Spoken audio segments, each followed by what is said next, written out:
Rohkem kui pooled Eesti lapsed ja noored ei liigu piisavalt. Uuringud näitavad, et vähesel liikumisel ja liigsel istumisel on negatiivne mõju õpilaste tervisele ja heaolule, õpitulemustele ning koolirõõmule.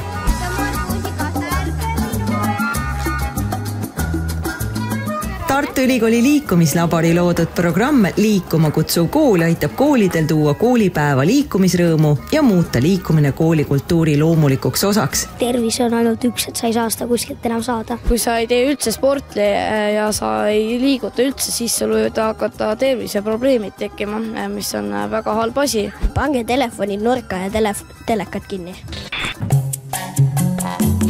Liikuma kutsuv koolipäev algab rattaga või jalgsi kooli tulemisega.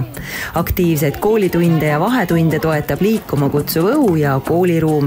Liikumisõpetuse tund pakub oskusi ja paneb liikumisest rõõmu tundma, et õpituga tahetakse tegeleda ka vahetundides ja vabal ajal.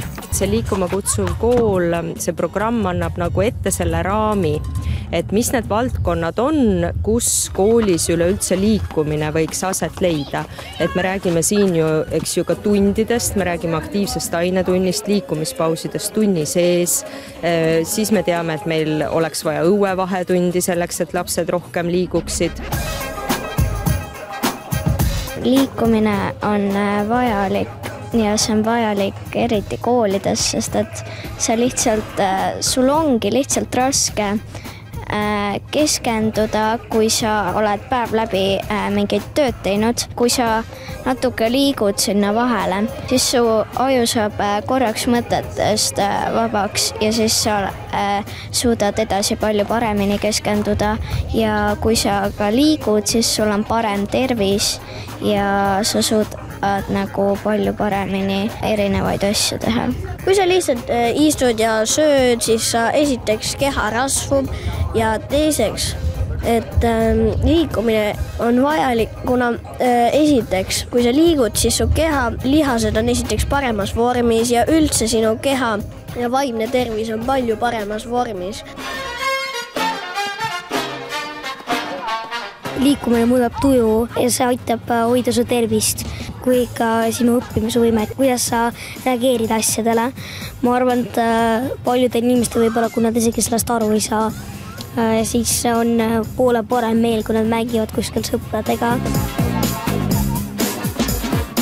Üks parimaid viise lisada koolipäevadesse liikumist on mänguvahetundide abil. Need on vahetunnid, kus mängujuhtideks koolitatud õpilased viivad kaaslastele läbi erinevaid aktiivseid tegevusi. Kõik, kes tahavad, võivad tulla, kõik, kes ei taha, võivad jääda. Õues õppimine on hea võimalus viiruse levikut ennetada, siseruumide koormust vähendada, laste ja noorte vaimset ja füüsilist tervist toetada ning nende õpirõõmule kaasa aidata.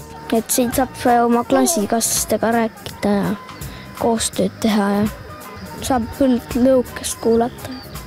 Üleval ütleb ma näen ja ma tunnen ära, sest ma olen ise linnusõber.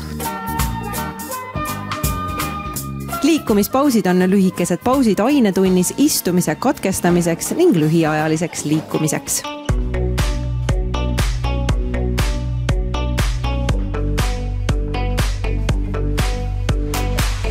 See oli vaikne disko. Õpetaja ise teeb selle ja siis on siuke, et see on hästi naljakas ja siis me liigume selle järgi ja see teeb ka tuju rõõmsaks ja on hästi naljakas. Mul on aktiivsed ainetunnid, lapsed käivad õues, on oluliselt rõõmsamad ja ma ei tea, peavad koolipäeva lõpuni hästi vastu. Õuevahetund toetab laste füüsilist ja vaimset terviseseisundit. Kas õuevahetund on sinu lemmiktund? Jaa, on küll. Õuevahetund. Minul on ka see lemmiktund. Ikka õuevahetund. Viimased 2 minutit! Liikuma kutsuvates koolides on lastel enam liikumisvõimalusi ja rohkem koolirõõmu.